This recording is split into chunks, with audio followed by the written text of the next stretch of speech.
Hello and welcome to the inaugural Women in Infrastructure Summit 2021. My name is Zinati Guma. We have a very exciting program planned for you today with speakers and panelists from around the globe. The theme is creating an inclusive infrastructure industry. And I'm joined by my colleague, Fifi Peters. Hi, good afternoon to everyone. Good afternoon to all the ladies, of course, on the continent and the men tuned into this discussion. I'm looking forward to a fantastic program.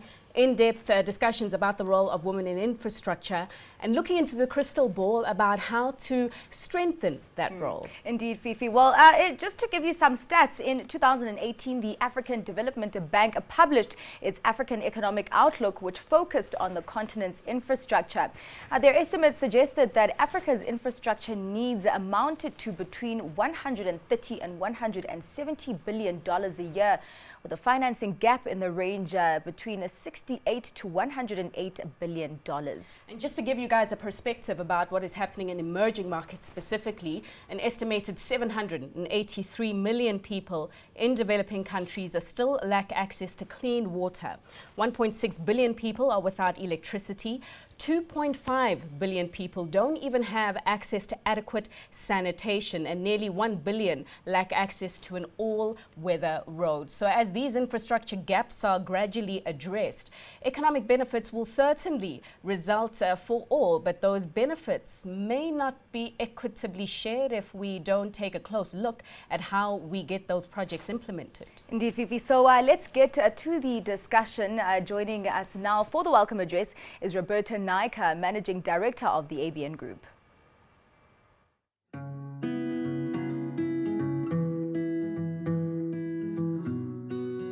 Roberta Naika, Managing Director of the ABN Group. To our August audience tuned in today by our virtual platform, and to those watching on TV and online, we thank you for joining us for the inaugural Women in Infrastructure Summit, which we are honored to present to you this month in partnership with the Development Bank of South Africa. At the ABN Group, we have always committed ourselves to telling the African story by providing a platform bringing together the continent's path-breaking leaders and captains of industry, not only to discuss the insurmountable problems that we face across the continent, but also to exchange ideas and debate viable and realistic short-term and long-term solutions that will contribute to the economy and uplift our society and the economies of the future. Even though the pandemic has prevented us from connecting in person, we remain positive and true to our commitment. To this end, we have always valued the role of women in our economy, in politics, and in civil society, not just during the month of August, but this has been an ongoing endeavor at our end to celebrate positive role models through impactful content.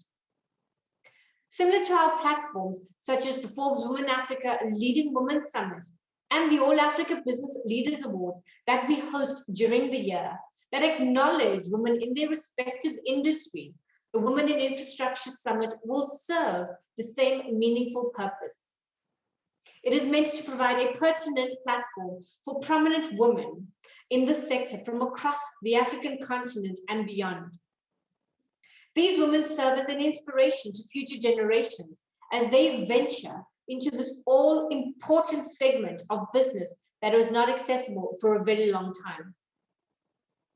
The esteemed speakers joining us today are testament to that goal, as they will engage in insightful panel discussions, voicing their concerns, addressing solutions, and encouraging ongoing talks with key decision makers and invaluable stakeholders in the private sector as well as in government.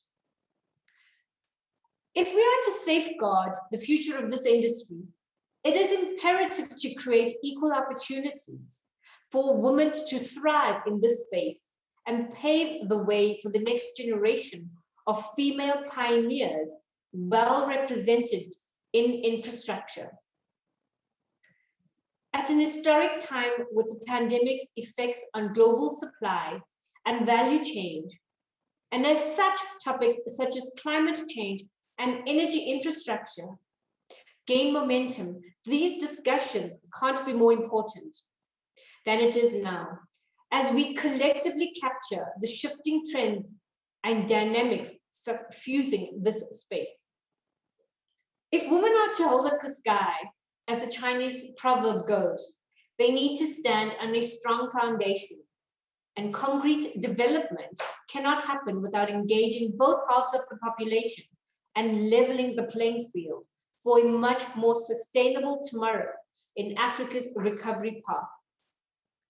On that note, we would like to take this opportunity to extend a heartfelt thank you to the Development Bank of South Africa for partnering with us and helping us further this all-important conversation by making this first ever summit possible, which could not have come at a much more opportune time. And we look forward to hosting many more, building on the summit and hopefully live and in person in the near future.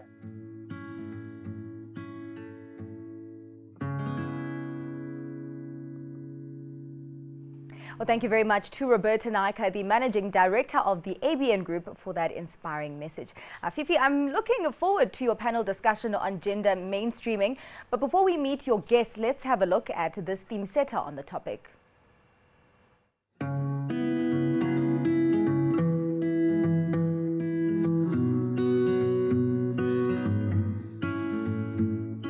Gender mainstreaming means integrating a gender equality perspective at all stages and levels of policies, programs, and projects.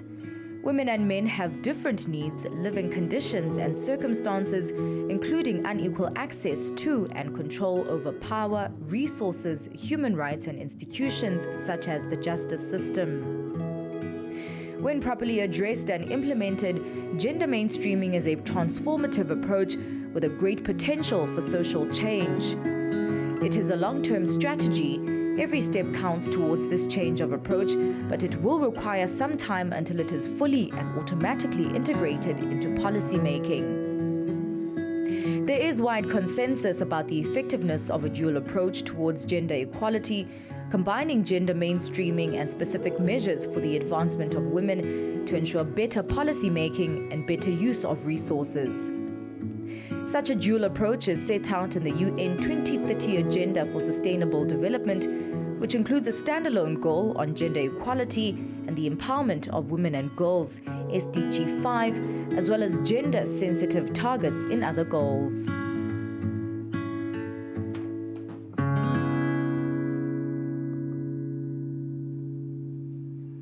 Indeed, a very, very important topic when it comes to inclusion of women in the infrastructure industry. And I think, Fifi, you know, for us to actually have policies that cater to women and the empowerment of women, we need women actually at every level of the process. Because, I mean, sometimes you do have those gender inequalities that aren't so obvious. No, certainly. And I actually just wanted to share a joke to say that you guys didn't tell me that pink was the color of the day. I saw the pink power between yourself and Roberta. Goodness, I'm feeling a little bit out here. Okay, no, next time we'll give you the memo. But I mean, with the red lipstick, I think we're okay. But before your discussion, let's meet the panelists for that discussion.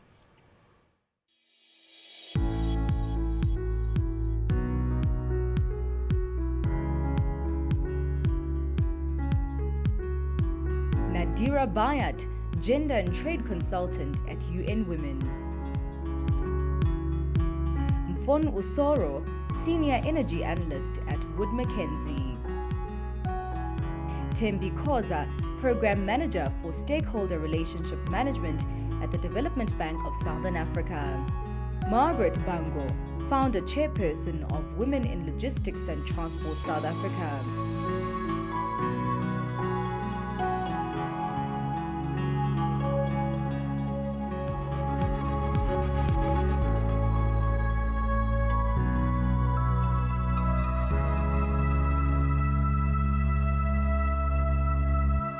Okay, with infrastructure being a key economic driver, it is very important to ensure that equal opportunities do exist for growth and development in the sector.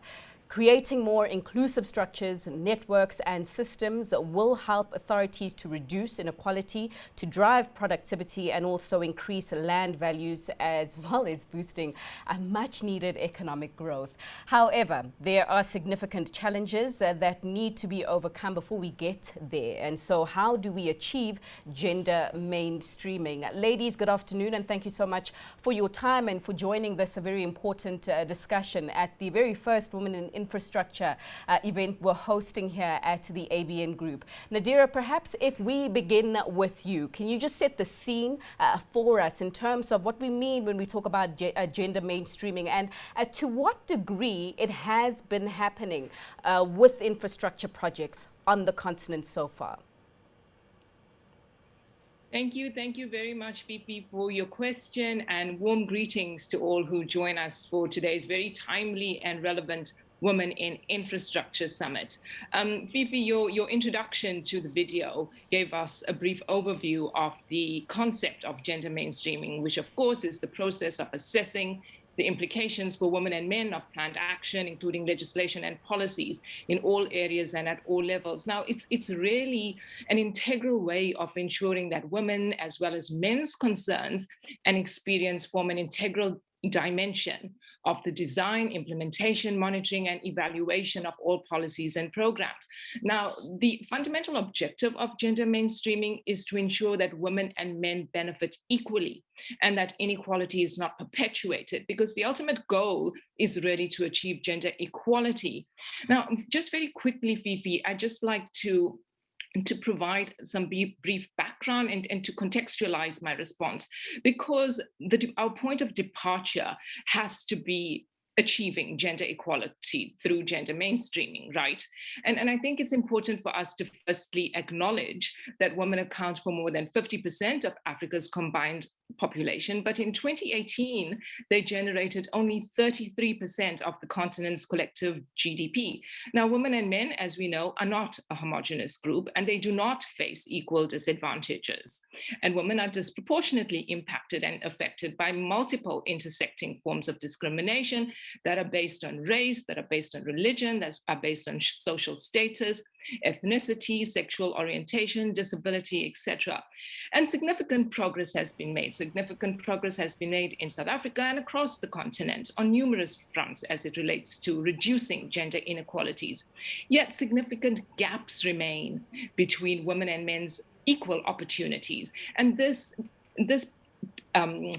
presents a huge impediment to structural and economic and social transformation, which is a priority for all African countries. Right, but it also presents an opportunity to pause and reset and rethink about how to do things better going forward. And I think that perhaps if we bring Thembi into the conversation right now, I mean, when we talk about infrastructure projects, I think that a lot of, well, I'll admit my bias. I mean, I thought that they are gender neutral. I didn't really realize the level of bias that there can be sometimes.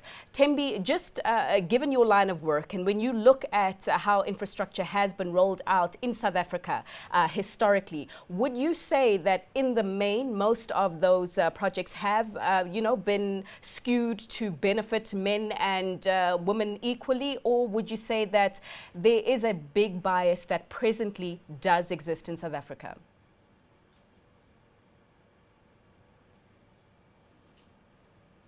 Thanks, Fifi, and good afternoon to my fellow panelists and all the viewers. And thanks for the opportunity. Perhaps just to give a bit of background about who we are as the DBSA, so that there is context as to why we are even talking about issues of infrastructure and the inclusion of women. The DBSA is a development finance institution that drives economic growth and social development for an Africa that is free of poverty and inequality.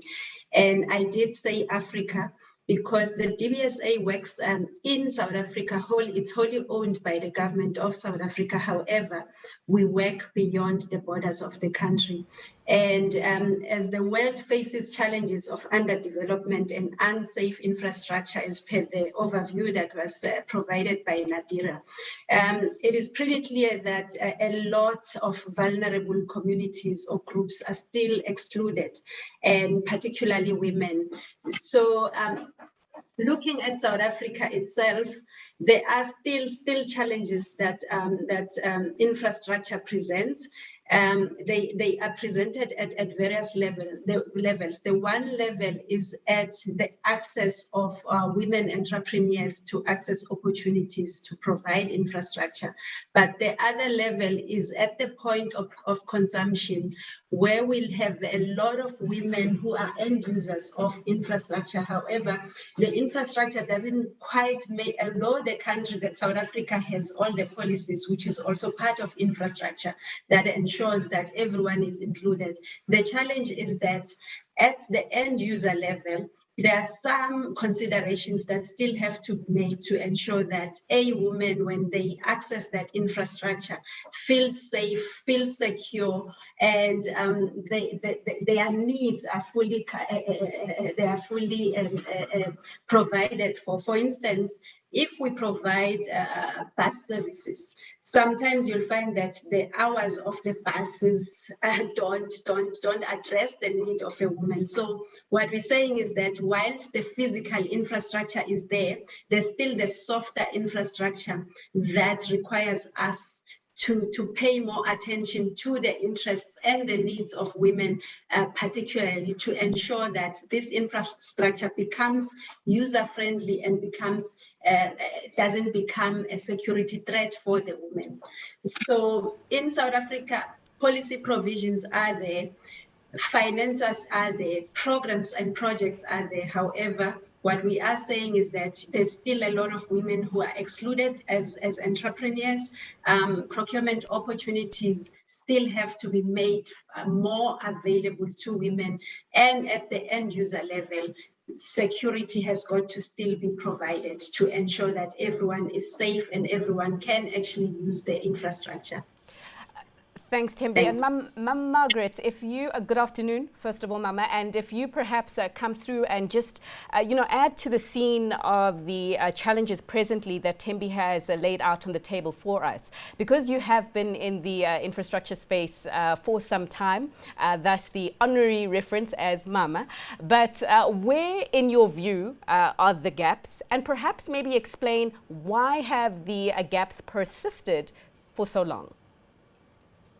Good afternoon to my fellow panelists, and thanks, Fifi, for inviting us, and thanks to the viewers for joining us. As we know that South Africa has got a lot of enabling policies. What is facing the women at the moment is the bottlenecks that they find themselves in. What is needed is the procedures that women should follow to try and avoid the bottlenecks that they are facing. I've got 3 points that I would like to put through that are the main bottleneck causes for women to be given opportunities as primary users in the infrastructure, not as a consumer as it was alluded. First, as women, we need to pursue opportunities with favorable procurement environment. There are those opportunities that are saying this is for women. We try and focus on that. Governments need to shift their focus into investing in inclusive and sustainable infrastructure.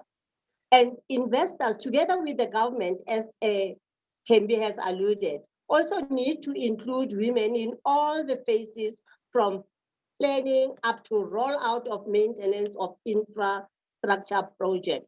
Secondly, we need to seek funding from development funding institutions interested in supporting women initiatives. The DFIs need to consider women as primary clients, not as consumers, as alluded now, of infrastructure. And men are being taught as providers and suppliers of infrastructure. That mindset needs to change. And then if all fails, going into the lion's den is the only opportunity led for women. They should go into the lion's den and get the fair share for women, because women have got a history of making successful and meaningful participation in the formal economy. So the bottlenecks have got different ways of actually approaching them. Ma'am Margaret, can you clarify for us what do you mean by the lion's den? When you go into the lion, then you need to, it's like a woman being the only woman inside a meeting with men only. So for you to be able to be successful, you need to say, it's either I eat or I be eaten. So there's the lion's den. She should get a share, no matter what. Put her facts forward and make sure that she comes out with something for the women as a collective. No, I get you. So if they don't invite you to the table, then ensure that you push your way through that door until you get your equal say. I hear you, but of course, in a manner that is not violent. Fan, good afternoon to you. Perhaps give us the perspective of how infrastructure and gender mainstreaming in infrastructure is currently being treated in Nigeria, or, even give us the comparison of what the situation does look like where you presently are in the US. Hi, Fifi, and thanks to CNBC for inviting me for this conference, and also to the viewers. Just listening to the different panelists, something I really took from Margaret that just spoke is, the lion's den, right? One woman being in there with a group of men, and I think that's the main idea behind gender mainstreaming, is to get more women into those decision-making roles. And so from the perspective where I sit, I currently live in the US. I think a lot of developing nations have done quite some work to start to achieve that gender balance. Some of it is driven, of course, by some of these ESG initiatives by these companies, and also investor pressure wanting to see gender balance in senior roles. But I think definitely there's still a lot of countries that have not gotten on board with it. Nadia mentioned some stats about South Africa and how much the women make up in the population, but what they generate on the economic side, very, very different. So there's a lot of countries still facing that imbalance. And I think, when I think of this, we've talked about the problem. I think there's a lot of panels where we talk about the problem. But I think I tend to think more in terms of solution. There's definitely different things that are already being done. But I think that grassroots level approach, I think, is what's really going to help. I'm in the generation where tech has really taken over in terms of even that economic benefit, innovation. And that's a space where, I definitely want to see that gender balance achieved, because if that's one of the careers for the future, I think women having a seat at that table certainly helps. So, I know, in Nigeria, we've seen quite a number of international companies come in to teach young people how to code and then give them, international opportunities, or even within the country. I haven't really looked into this, but I'd be interested to know, if these companies are even considering having both on the same place, having a gender balance, even starting from that point up, because this is how everything a lot of times does trickle to that upper level and decision-making table. Mm-hmm. I think I'm as interested as you to see if that is the case. So perhaps that's a follow-up conversation we take offline. Nadira, just to come back to you. Right now, the continent is on a major offensive to spend on infrastructure. It's seen as the bedrock of economic growth. And like our partners or colleagues, perhaps in the rest of the world, we're trying to come out of COVID-19, and we've earmarked infrastructure as an arena that can help boost our economies from the recession. How should we be thinking about gender mainstreaming with the projects that we're currently reviewing on the table? And perhaps you can draw on your experience at the UN and how perhaps policy formation at this level was conceived. Yes, indeed. Thank you. Thank you, Fifi. I mean, our conversation today, of course, is unfolding in a world that's underpinned by fragility. And we're recovering from one of the worst health and economic crises for nearly a century. So I think when we talk about gender mainstreaming in the concept of, through infrastructure development, we need to be thinking of a completely business unusual approach. And this critical juncture in the COVID-19 crisis really presents a unique opportunity for development practitioners, for policymakers, and for stakeholders from the private sector and civil society to come together and to help build back better in longer term post-COVID-19 economic recovery efforts. But I think in the context of infrastructure development and as part of this business unusual approach to addressing sustainable development in a comprehensive and integrated manner, this really means integrating the priority needs, concerns, and perspectives, and understanding the potential impact on women as stakeholders and workers and as end users. And certainly we have done this in the context of my work while I was at the UN International Commission for Africa, and particularly through gender mainstreaming in national implementation strategies to implement the AFCFTA agreement. And this requires a methodical and systematic approach, particularly through the application of gender analysis, through gender-sensitive monitoring and evaluation framework, and through the design, well, certainly in that case, in the context of the AFCFTA national strategies, through a communication and visibility plan.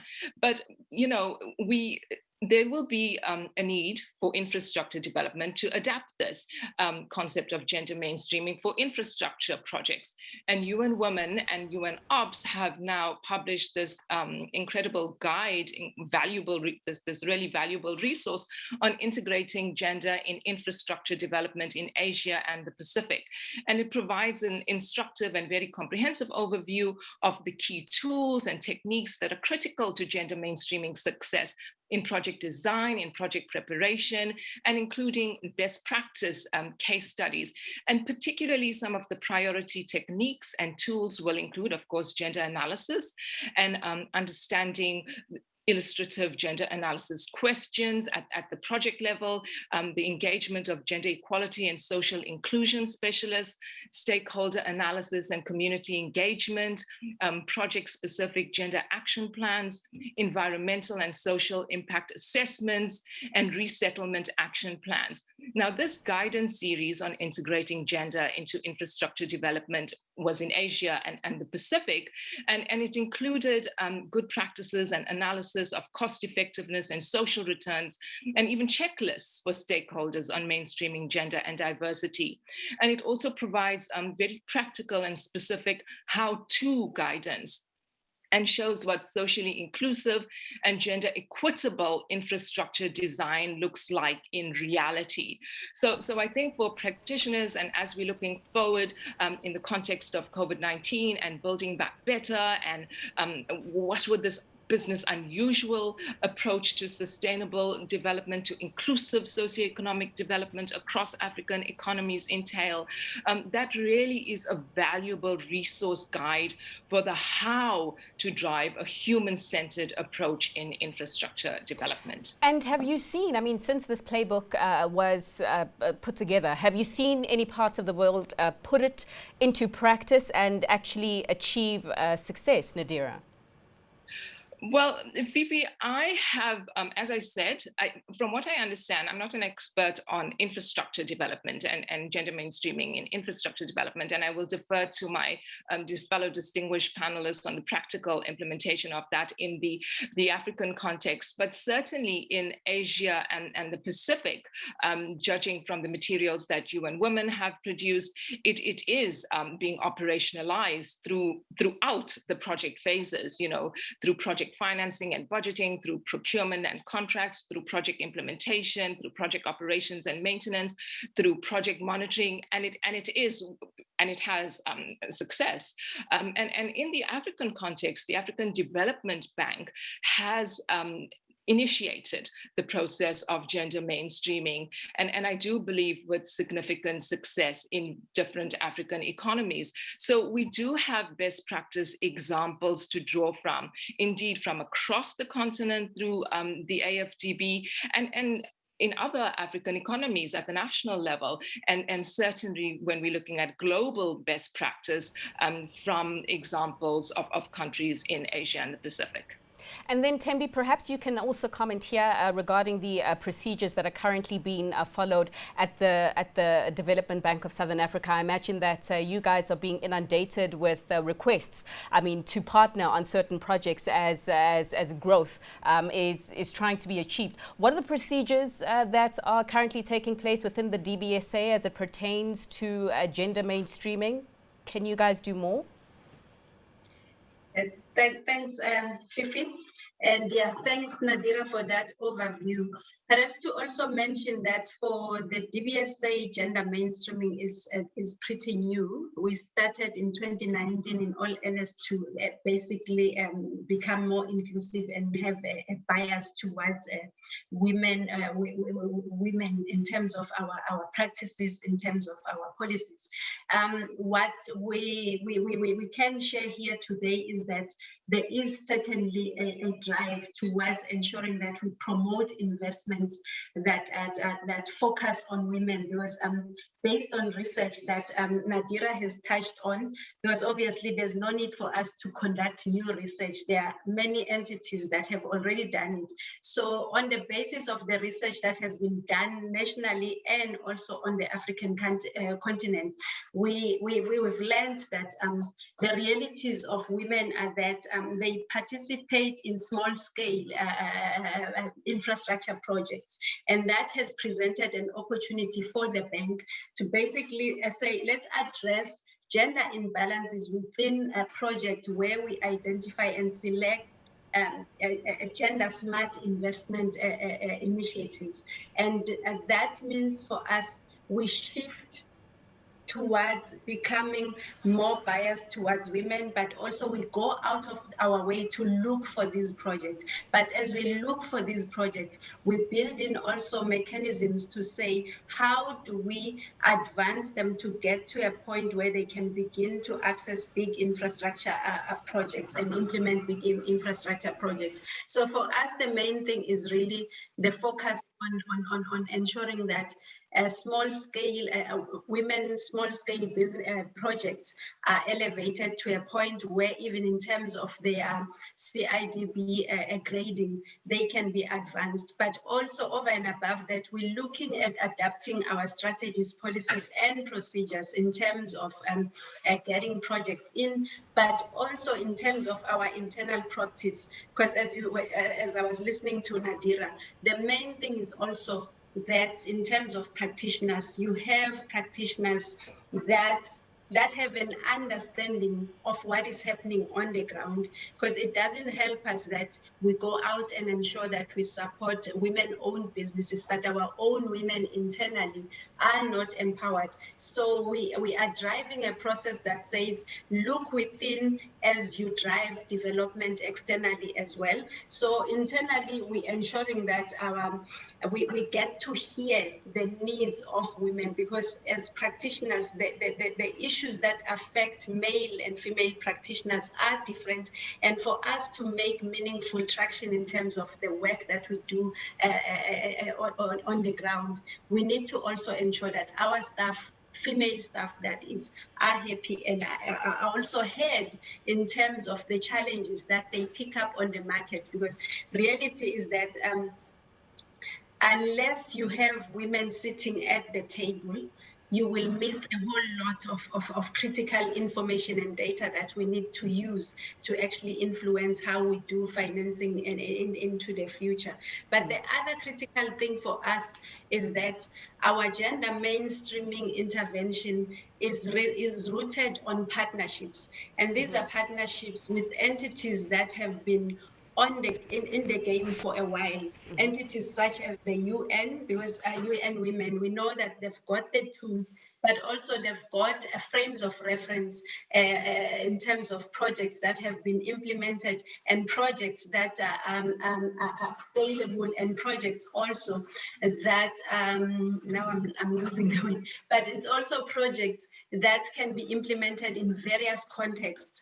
So as a bank, we're looking at partnering with those, but we participate in very strategic partnerships, such as the International Development Finance Club, where we interface with a lot of other public development banks and a whole lot of other financiers, and we talk about how best we can respond to the challenges that have been presented by the pandemic, as we all experience it globally, but also the opportunities that investing in women is providing for us, because it is providing opportunities for us to be out on the ground and be making social impact over and above the economic impact that we want to make. Right. But it's also ensuring that we look even at our own social responsibility financing, to say how responsive are we and how much of a responsible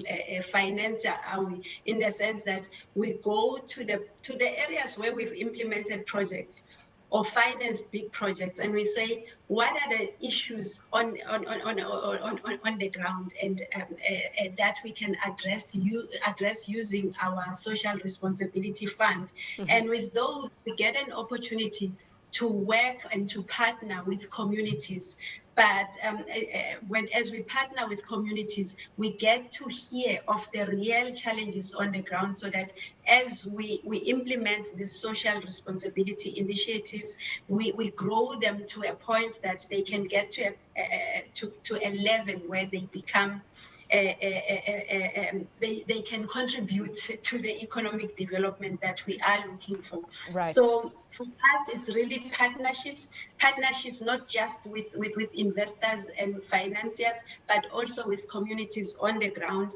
It's also ensuring that in terms of our strategies and policies, we look at addressing at the needs of women holistically, including the practitioners who are actually our employees. Right. The message, well delivered in terms of the fact that, I mean, no one can do it alone. Even the DFI or DFI, like the DBSA, does need to hold hands with fellow people on the ground to ensure that maybe greater gender mainstreaming is achieved. But Margaret, right now in South Africa, we've got a strategy, Operation Monhla Hlahla, right, which was put together by the government and the president of this country to ensure that infrastructure projects that are on the table are fast-tracked and are completed in the most efficient manner. What do you make of the current infrastructure projects in that bag, and to what degree are you satisfied that due processes regarding gender mainstreaming are being followed? Thanks, Fifi. As alluded by Nadira, it is very, very important for women to be involved in all phases of the infrastructure, especially now that is business unusual.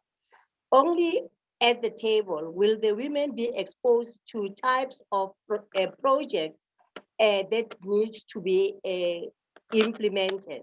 Now, without sitting there during the planning, the conceptualization, and all the maintenance phases of infrastructure, women are not being given a better choice to be able to choose what they can do best. So without being involved from the onset, then they meet the types of projects that they would like to do, but with the timing, especially during procurement and during the so they need to know what is their niche as women, because we've got women from CIDB 1 to CIDB 8, and we need more of those in the upper. So if those who are in the 6th and 7th CIDB are part of the whole process of the infrastructure, then they will be able to come back as a collective and say, in this project that is Monhla Hlahla, this is what we can choose. You can't choose everything. You need to put what is niche for you. So with women being there and knowing what is there to be taken, it makes it much easier. And maybe where they need to start, especially now that we are going for local elections. After the elections, the leadership hold a meeting and they discuss all infrastructure project that needs to be done. The document is available online. is integrated development plan and strategy. Once they know when that meeting is going to be held, they need to be invited. If not, they should need to make a proposal to sit at that meeting, because at these meetings, Public Enterprise Department, Road and Transport, Human Settlement, Water Board, ESCOM, and various town planning officials will be sharing their visions on the projects that needs to be done in that particular metro, including building of hospitals, building of schools, and with GBSA being part of that meeting, then they will know that we have some group of women who qualify, who have X number of CIGB grading.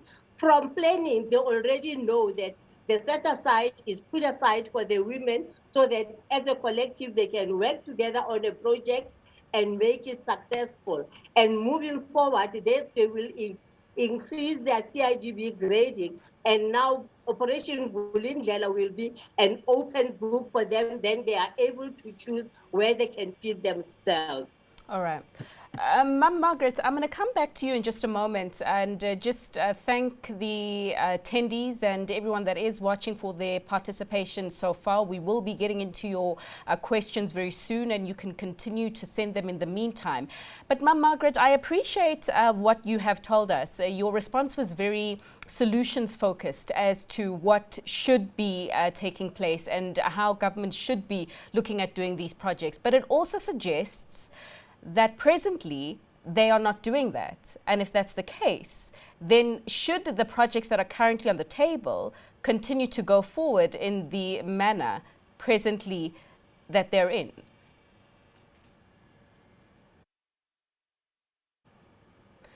It seems like we have lost Ma'am Margaret, but definitely a question that we will come back to her on. Ladies, if we just continue the conversation while Ma'am Margaret, I'm sure, tries to reconnect with us. We are still living in those times where sometimes, you know, technology is not your best friend. Nadira, there is a question that has come for you from the panel, or the attendees rather. It's a question, it's regarding your how-to book that you made reference to when you did work at the Economic Division there at the UN. Where can they find a link to the guide on integrating gender within, I assume, all aspects of projects? Yes. So I was talking specifically in my capacity as gender expert at the UN Economic Commission for Africa on the process of gender mainstreaming in national strategies to implement the AFCFTA agreement. And my point there was that we had adopted a very systematic and a very methodical approach to gender mainstreaming that entails the application of gender analysis and really breaking that down.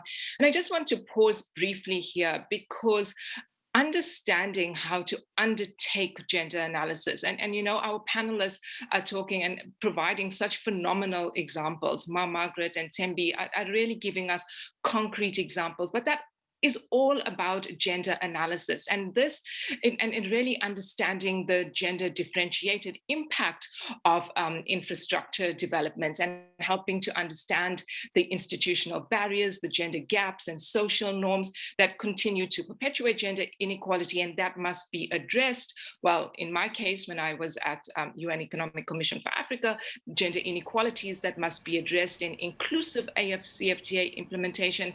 But as part of today's discussion, we're talking about gender inequalities that must be addressed in inclusive infrastructure development. So I would really urge our colleagues at the DBSA and other development practitioners to understand and to get that methodical approach down through gender mainstreaming, and exactly what that entails in practice, and the 4 steps to undertaking gender analysis. And of course, Ma Margaret spoke, and so did Tembi, about the importance of gender inclusive stakeholder consultations. And this was what we found in our gender mainstreaming process in the African Continental Free Trade Area national implementation strategies, because it's so important to get women and other marginalized communities who, for example, are not involved in trade policy making into the discussion. So gender inclusive consultations and how that is undertaken through this design of a methodical approach to gender mainstreaming then becomes so important. And about sharing the resources, of course, they're two separate resources. The one that I was talking about was an approach to gender mainstreaming in AFCFTA national strategies, and I'm happy to share that, Fifi, with you and the colleagues at CNBC for you to distribute to our panelists, but you can find it on the UNECA site. There's also the UN Women and UNOPS guide on integrating gender into infrastructure development in Asia and the Pacific, and the African Development Bank also has very, very comprehensive how-to guides in terms of making sure there's inclusive implementation in infrastructure development. Thank you, but happy to share the resources through Fifi with you, but you can also find them online. Thanks, Nadira. We're happy to receive them. But Nadira and Mum Margaret have made quite a compelling case, and it sounds like quite a lot of responsibility is being placed on the door of development finance institutions. And Thembi, I'm going to bring you in here. And just as you did mention, I mean, gender mainstreaming right now is fairly new at the DBSA, but do you think that there is an appreciation of the important role that the DBSA has in this arena, and are you guys up to the task? Thanks, Nadira. Yes, I think we are up to the task. I'll go directly to the question. We really are definitely up to the task. Given that as the bank, we have various offerings that to some large extent have actually addressed the needs of women. It's just that we were not documenting at the level and extent to which the tools and the instruments that Nadira is making reference to has would enable us. So the main thing for us that we now need to do is that at the point where we develop indicators of outcome indicators, we need to begin to do a disaggregation where we go beyond, for instance, stats that say Black people. We begin to isolate the numbers that speak to women, because we have been doing this work. However, because the statistics have not been differentiated, it appears as though we have not done it, whereas we actually have been doing it. If you look at our programs around what we call the infrastructure delivery division within the bank, which is where we work with government with the actual construction and implementation of infrastructure, there's a lot of work that we've done there with a small-scale female-owned enterprises, but also in terms of ensuring that women on the ground participate as part of the legacy projects that we leave once we have constructed infrastructure. There is a lot of opportunities that we have created there, but also in terms of the numbers of households that we have impacted by virtue of just implementing and constructing particular infrastructures in localities where we work. There's a lot that we have done, and as I say, what we are currently working on is to develop outcome indicators that speak to the inclusion of women. And we are working with the African Development Bank, as already has been referenced, that in Africa we have the AFDB that has been in the forefront in developing tools and mechanisms to ensure that there is the inclusion of women. We have already adapted the gender marker instrument, which we are using right from the onset, from from the conceptualization phase to develop indicators, so that by the time you get to execution and you do your monitoring and evaluation, at least you've been tracking and you've ensured that there is inclusion of all critical stakeholders, particularly women, right from the conceptual phase. So we are definitely up to the game, and we believe that in the next 2 to 3 years we will be able to have demonstrable results around this. I'm going to hold you to that target. We'll talk again in 2 to 3 years. But Mfon, bringing you back in, because you mentioned an interesting element regarding financing, and it's a conversation that we are going to have throughout the event a little bit later. But it was just on the treatment of ESG right now, environmental, social and governance factors, and how you are seeing, investors in your part of the world presently in more developed markets taking ESG a lot more seriously. And I'm just interested in whether you think that if we had to bring gender mainstreaming, which does form a part of the ESG umbrella, into projects and treat them as seriously as is the case in developed markets, could we see a quicker acceleration of projects and policy that does benefit both men and women equally happening at a faster pace? Yeah, Fifi, I think you've just hit, the point there. I think, we've seen that work in this side of the world, to a certain extent, of course, because I think there's two things there with bringing it as part of that ESG. Once you set a budget for a project, you then, with any company, but you have to show returns, you have to show results. And so when companies come out and actually disclose these, I work in the oil and gas sector, and a number of companies, when they do their earnings calls, you see it disclosed. They state the number, the gender balance currently, and they state a goal. And I think that's very helpful in guiding what kind of projects can even be done to bring that goal back. Because again, once you set something out in the public like that, most times a company wants to make sure they achieve that goal and there's results. So I think if that is brought more to, the African side of the world, maybe a lot more companies that operate in Africa, not just international companies operating in Africa, I think that could certainly help to accelerate those programs. I'll give an example. When I was in college, I got my degree in petroleum engineering. At the time, I wouldn't say there were, and even still now, there's still a struggle to get, a large number of women in that field. But I know it was the percentage of women, that actually wanted to go on the field, that were in the core technical roles in petroleum engineering, was much lower. And so I remember one of the top service companies, which is still a top service company right now, but they had a program where they would come to the university, show a lot of women who were field engineers. It was all over their brochure. It was on a lot of the marketing materials. So it definitely helped. I know me and my peers at that time to visualize that we could be in this role and excel in this role, and there were provisions for us in this role. And I think a lot of us did continue in that program and saw it through. So I think there's definitely learnings here that, of course, can be applied to African markets, particularly, or just developing countries. But I think aside from policies from the government, there's certainly a role that the private sector can play in really accelerating that gender mainstreaming in our community back home. You introduce a very important element by throwing it back to a school level, and what was done right in terms of getting the information out there to women like yourselves on your campus to go into the oil and petroleum sector. But I'm interested in the training process, Mfon. Would you say that the training programs that you underwent then were designed with a bias, perhaps a bias that was skewed towards more men?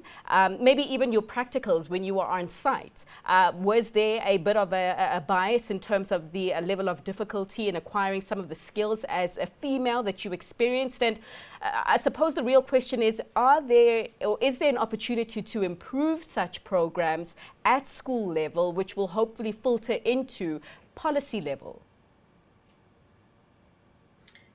Yeah, Fifi, I think with any programs, right, I think there'll always be room for improvement. I think at that time, you are right. There were still, a little bit of gender barriers there, I guess, for women to kind of, live up to or try to fit into. I don't know what kind of changes they've implemented since then, and maybe what some others could be doing, but there's certainly that problem there, not just even in maybe that program particularly, but I think in general, even in women accessing certain opportunities within, once you've gotten into that role where, they're trying to, bring women in, but even retaining women in those roles. And those are some of those barriers that I think probably should still be, targeted to retain women, because it's one thing to bring women in and have those successful programs, but it's another thing to retain women in those roles and make it comfortable for them to see themselves accelerating in that industry. All right, Ma'am Margaret, I understand that you are back with us. Yes, there I see you. And when you left, when we got disconnected with you, we were speaking about Operation Vulindlela, and you were actually going into some solutions, putting them on the table as to how this government should be thinking about such projects to ensure that, maybe in 3-5 years from now, we are not talking about the fact that there's this lack of gender mainstreaming going on. To the government's defense, I think that this is the most equitable administration that we have seen in South Africa's recent history, if you look at the level of female representation at government level. But when we talk about the infrastructure level and the sectorial development, ma'am, do you think there is sufficient political will to implement gender mainstreaming in policy? Excuse me, Fifi, you've just raised something very, very important. Political will, yes, it is there, but how you implement it, that's what is missing. I said earlier, women need to be sitting around the table and get all the planning, conceptualizing, and all that. And those who have been there can come back and tell them, women, by the way, in South Africa, 50% of the population is women. And of the unemployed, 50% is youth. There's a lot of skills development that needs to be done. But if women are not involved at the onset, they wouldn't know what skills are needed until the implementation, especially like you mentioned, Operation Vulindlela is high impact reforms that are needed, and they don't just need a bricklayer. So when women are involved in all phases, they will be aware of what skills are needed. We have an enabling environment in the country where the sector education training authorities, they can, excuse me, help with the skills that are short. Yes, the political will is there, but it's done very late in the processes. So we need to do things correct from the onset, and when that opportunity window opens, women will be ready to participate. So yes, there is a political will, but we are doing it back to front. Thanks. Okay, thank you. Perhaps just to reflect on some of the comments that you are sharing as members of the audience and those who are viewing this discussion. Thank you so much. From Ella Gandhi, she says that I think that for women to be given, to be able to give their best in the workplace, a good, affordable child care facility has to be made universally accessible. So I think that child care facility is an important aspect of infrastructure, and I agree. Just given, especially the women that are actually on the ground, constructing a lot of these buildings, and also making sure that a lot of the roads are done and done well. I mean, you'll find that these are women who are mothers, women who are wives, and at this time, particularly during the pandemic, it has been very difficult to invite a carer in your home just out of safety, but it goes beyond the pandemic. We also have another comment from Tandega Mlangeni, and she says she does hate the tick box approach institutions have taken to gender mainstreaming. Representation is not where gender mainstreaming starts and stops. I think a lot of people would agree with you there. Linda Tatabod does say, totally agree with you, Mama Margaret. There is a great need to change the mindset in terms of viewing women entrepreneurs in the infrastructural projects.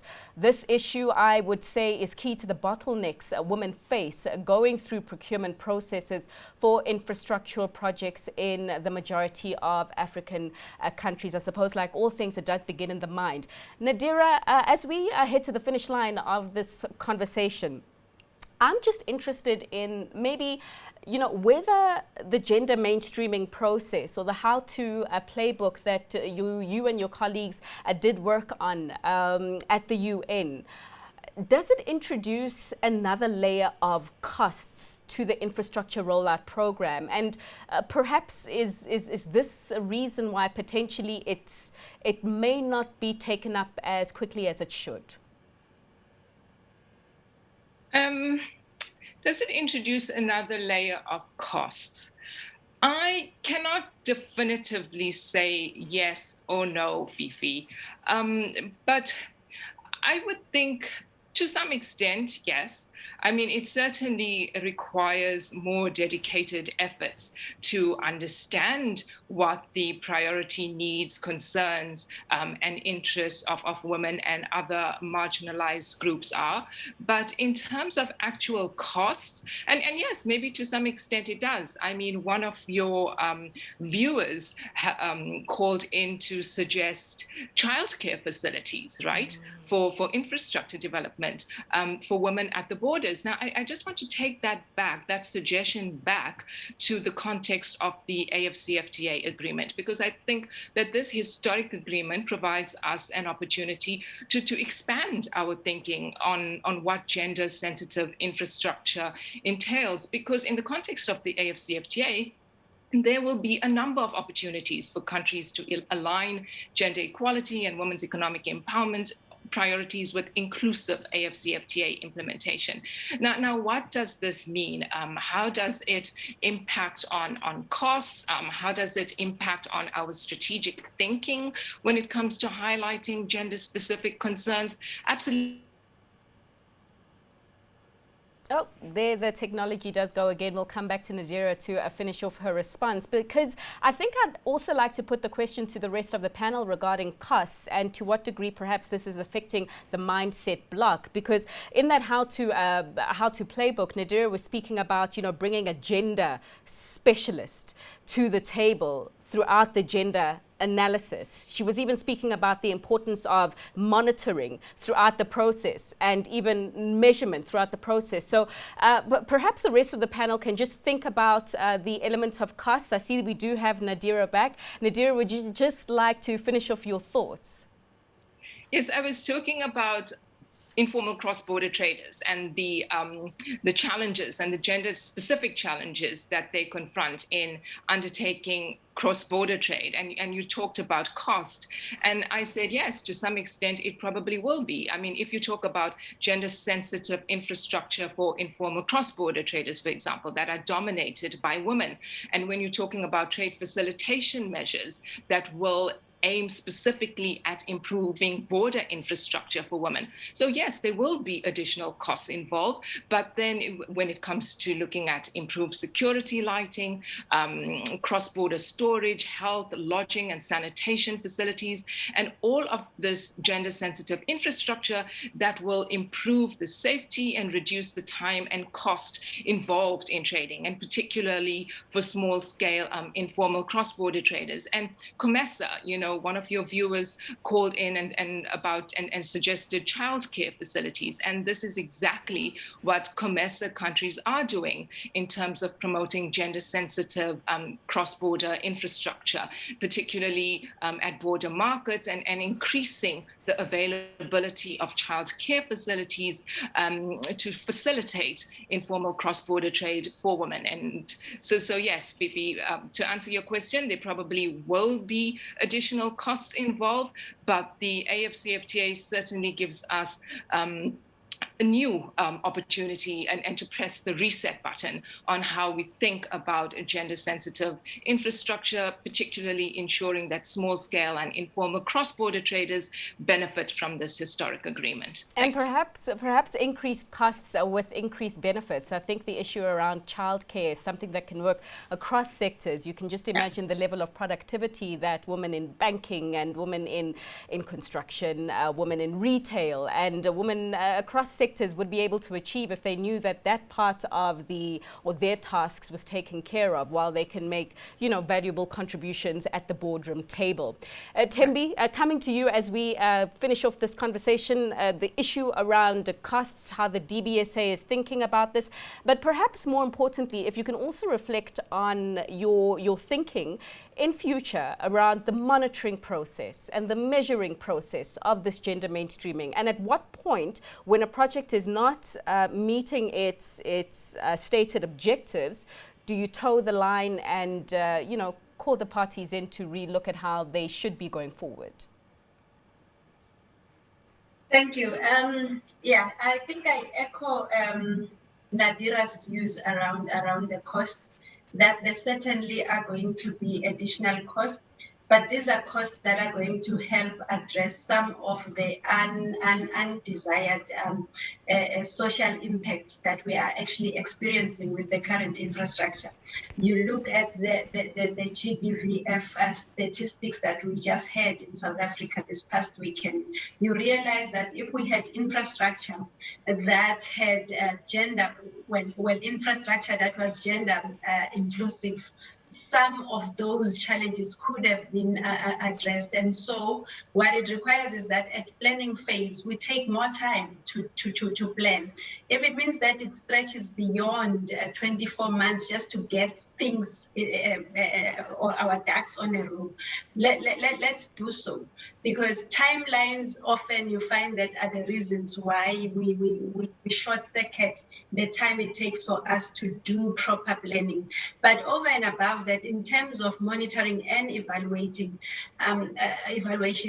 there would be need for us to do some level of case management where we follow these projects, we follow these women as well. That if we have I'm going to make a very arbitrary number. If we ensure that we have financing products that make available opportunities for, say, 1,000 female entrepreneurs, we need to be able to track those, to say where will they be in the next 5 years, and we need to invest in longitudinal studies that are going to begin to say what has been the impact of us choosing a bias towards financing female-owned enterprises. So there's definitely need for it, and there is definitely going to be additional cost, but it's cost that is going to be for our interest, because what we know is that investing in women is providing for us markets in which we can invest, newer markets, but also it's providing for us in more investment opportunities, because as more women come to the table, we know that in terms of economic impact, there will be larger benefits to reap there. And as that happens, more women will be coming up, because women naturally have that aspect of nurturing by them. I agree. Yeah, no, I agree with you. I mean, you invest in women, you're essentially investing in the community, just because of how we're structured and just how we think of people and the social good. My director's telling me we've got 2 minutes left. I don't even know how quickly time went. I think that time was not gender mainstream, but nonetheless, I just want to reflect on a comment that has come from Michelle late before I get the closing remarks. As she says that integrating gender is usually well articulated in project criteria and specifications. However, funders do not always monitor adherence to such indicators throughout a project's life cycle, and monitoring and evaluation and reporting are very important in assessing a mainstreaming. Just, I suppose, finishing off the point that you have made there, Thembi. So I think the issue around the costs has been well answered, and perhaps if I get the final comments from our final two members. Ma'am Margaret, going forward, just your last 2 cents, as it were, on how we should achieve or can achieve effective gender mainstreaming in infrastructure projects.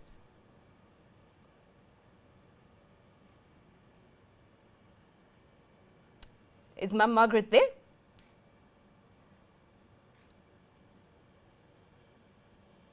Sorry, Fifi, I unmuted myself. Just to add on the cost going up is unavoidable because most of the infrastructure that is made for people working was not having women in mind. Now women can do all types of work, all sorts of things, and all buildings, all roads that are being built, they should be able to accommodate women. Otherwise, women will not be given enough chance to be able to pursue the careers of their lives. But moving forward, women, the stage is there. Let's go out. Change is there. It's unavoidable. We just need to get ourselves skilled. We've got the systems that can empower us to do the jobs that we were not trained to do at school level. Opportunities are open for all women to start their new careers. Thoughts from Thank you? you. Thank you, ma'am. Mfan, final thoughts from you, particularly as the youngest member of this panel, but also as a person who is representing the demographics of the African continent and the opportunity it holds, being the youth. What would you say around achieving effective gender mainstreaming in future? So I think I want to leave here with an air of optimism. I think we have talked, this didn't start today. It's taken probably over 100 years to get here where we have this inequality or lack of balance. So I think it's definitely going to take a bit of time to rally that up together. But I think with conversations like this, I think with government, changing, implementing policies, with initiatives that, Thembi has talked about at different organizations, I think there can start to be this change going forward. I think accountability is a big thing, again, for private sector, just where my experience really comes from. These are things that are really going to help to bridge this gap and put more of us more women at the table, especially in decision making. Nothing further to add there. Ladies, thank you so much for your time. I'm told that our time has run out, unfortunately so, but I think that a wonderful scene was set, and your insights certainly will provide a very strong foundation for the rest of the program. Nadira, thanks so much to you. Thembi, yourself as well. Ma'am Margaret, thanks, and also Mfan. Thank you so much for waking up so early. I understand it's 7:30 or probably 8:30 where you are right now, but thanks for the efforts. And yeah, Zinati, Shoo, what a conversation, but how quickly time flies. What a conversation, Fifi. An hour and it felt like 5 minutes. And I think for me, what stood out, not just looking at the entrepreneurial side and the access of women entrepreneurs into the infrastructure space, but the fact that we need those women in there so that we can create infrastructure that is inclusive for women, for their economic growth, participation, and also just for them to feel safe. So really, as Ma Margaret said, we need more women in the lion's den so that it stops being the lion's den. But thank you so much for that conversation, Fifi.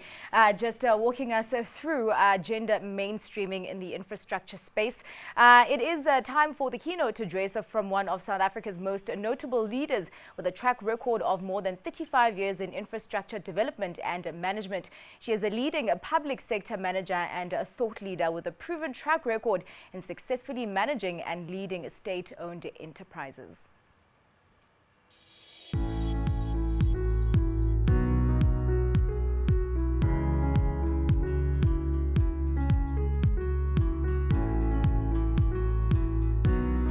Monhla Hlahla is the chairman of Royal Bafokeng Holdings. Program Director, fellow speakers and panelists, the leadership of CNBC Africa and DBSA, members of the media, honored guests, ladies and gentlemen. What a morning. What a cold, sobering day. On this Women's Month, where we celebrate and honor women. The first and the most important thing to say today is thank you. Thank you to Rakesh Wahi and the leadership team for CNBC Africa and the DBSA for inviting me to speak at this world-class event. And to the many women in infrastructure, I thank you very much for taking time off from your busy schedules to engage on the important topic of how to bring reality to the elusive infrastructure capacity necessary to improve our lives as South African citizens. I said earlier that, oh, what a morning and what a day. Because the last 24 hours in South Africa, and probably the last 24 hours as we focus on women globally and locally, was quite chilling. This is the state we are in as women. If you allow me, I wish to start by casting my eyes beyond the world of Africa to reflect on the unfolding tragedy that is Afghanistan. I'm deeply concerned about the fragility of the rights of women of Afghanistan as the Taliban takes over the political leadership of that country. I'm mindful of the fact that, as a South African woman, my cultural lenses are skewed and limiting, and largely influenced by the images from television and social media and other literature.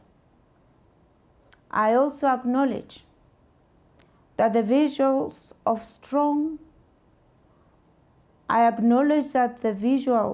throngs of men attempting to leave Kabul airport without a single sight of a woman or child have left me chilled and nervous about the fate of women of Afghanistan.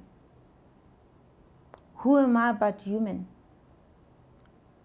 Who am I but a person? Who am I but someone with feelings? And I therefore ask you to join me in creating an imaginary but strong emotional chain of women holding hands across the globe as a symbol of our unequivocal support for the women of Afghanistan. Our hope and indeed prayer is that sanity will prevail and that the Afghanistan women will be prioritized in today's virtual leadership summit of the G7 countries, and that our sisters there will be allowed the space to thrive into the future. Back home in South Africa, we have experienced some staggering events of the brutality being visited on women during Women's Month. I take this opportunity to say ngxaye to another one of South Africa's families, the Mtebenis, who have lost their daughter, Nosicelo, at the hands of a senseless and cruel lover in the name of love, in the name of one of our sons, one that we brought up to build this country into greater success. The Mtebenis have lost their hope and their investment into a brighter future. My condolences go to the Mtebeni family who, in her, have lost a beacon of hope, as she was a fourth and final year law student at the iconic University of Fort Hare. My heart goes out to the many families of all women who have been murdered this month during what is supposed to be Women's Month, the celebration of women in South Africa. As I was finalizing these remarks last night, I learned with anger and sadness that another woman, Babita Deokaran, who was employed by the Gauteng Department of Health as Chief Director,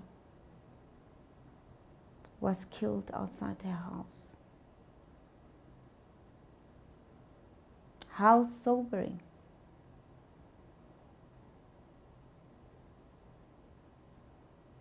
Because if anyone has ever thought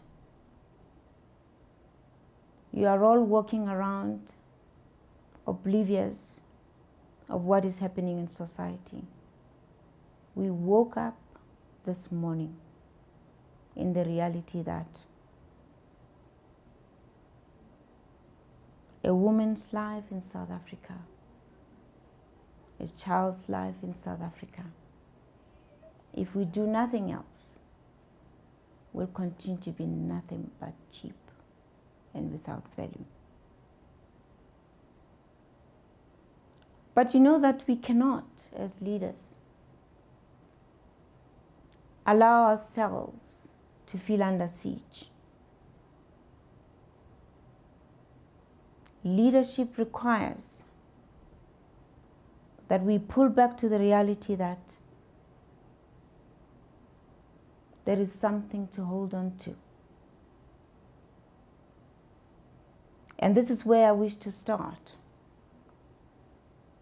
And say that when we are made to feel under siege and to start doubting that we have a land that we can call our own and where we can be safe and our children can live and thrive, that we have some things to hold on to, and among them, so that I can get this out of the way, is to remind you that we have a Constitution and Bill of Rights that we can hold on to and fight for. The South African Bill of Rights is the cornerstone of our democracy and our dispensation. And I believe that it also expresses the core values of our society, which are expressed through human dignity, equality, and freedom. The Bill of Rights guarantees all South Africans basic human rights, which include all the rights to life, to equality, to human dignity, to education, to housing, to privacy, to just live, to prosper, regardless of our differences of gender, age, religious background, religion, social orientation, and so on. The Bill of Rights is for you and me. There is no doubt that South Africa has made significant progress towards improving standards of living of its citizens. And our president reminds us a lot of times that he, and indeed government, has come to the realization that they cannot do it alone, that we cannot. And in recognizing that government cannot do it alone, here lies the opportunity for you as women to find your role in it. Still, the reality is that our social and economic infrastructure is collapsing and at a rapid rate. And at the current rate, our infrastructure cannot support the highest level of economic growth we desperately aspire to achieve. This is simply where we are. According to a study by researchers at Intellidex, infrastructure investment has fallen sharply in the last 6 years, and I say it has been falling for the last number of years. But in the last 6 years, from 20.3% in 2015 of GDP to 17.9% in 2019. This is far from the 30% target of GDP, which is envisaged in the NDP by 2030. The same report, which was commissioned by and funded by Business Leadership South Africa, points out that the fall has been especially clear in public sector spending, with both state-owned enterprises and main budget spending of infrastructure falling from 7.3% of GDP to 5.4% over the same period. 7 of our 9 provinces, say from the Western Cape and Mpumalanga, have recorded a fall in investment. Worse, the intelligent research found that public infrastructure investment delivered poor value for money by and large. On the new universities and renewable energy independent power producer program delivered value for money during the value under review. The Minister of Infrastructure and Public Works, Patricia de Lille, has set a target of 23% of GDP by 2024, 15% by the private sector and 8% by the public sector. And there is the opportunity for you to make change. I think the glass is full. Given where we are, it's easy to despair and say that the target won't be achieved. I choose to be optimistic rather than see this as a problem. I am the glass is full kind of woman. And I'm appealing to you as South Africa's hope to come with me boldly, to play our part, to narrow down the gap in infrastructure delivery. It is the main source to our people cry. It is the main cause to why our people see no service delivery. It is the main cause to why our people have seen money lost and nothing to show for delivery. It is the main source for growing poverty. It is the main source for growing strife. It is the reason why we are here today. It can be done. What am I asking you to do, therefore? As women sitting here, coming from different walks of life, all joined in the commitment to deliver infrastructure. Firstly, I would like to take a stand against corruption. As individuals, as business leaders representing your companies, as a forum of women in infrastructure, we come together from different walks in life. Some of us come as professionals, bringing our technical know-how. Some come with our assets, representing companies, to bring all of our resources to bear in the solution to our infrastructure call. However, if there is still among us women who believe that it's okay to take from the poor, it is the opportunity to fill up my coffers. It is my opportunity to now come and eat. It is my opportunity to fake it all the way and to allow myself and the other crews to continue taking away from society. I ask you to step aside and allow the very few of us, even if it takes only 40% of women in this room, to take a stand and say, not in my name. I will remain alert. I will remain steadfast. I will remain in leadership for ethical outcomes for our society. The Zondo Commission has highlighted nothing but a deep sense of value loss to our society as people sought to take every penny that is spent to infrastructure and use it for themselves and to embellish their wealth and their families at the expense of the greater good. I appeal to you to take a stand against corruption, to live and act ethically, and to call your partners to account, and to seek ethical outcomes at all times. This is the only way to give effect to the vision and values of human dignity, equality, and freedom for our people. Infrastructure will be the game changer. Infrastructure and systems will take our society forward.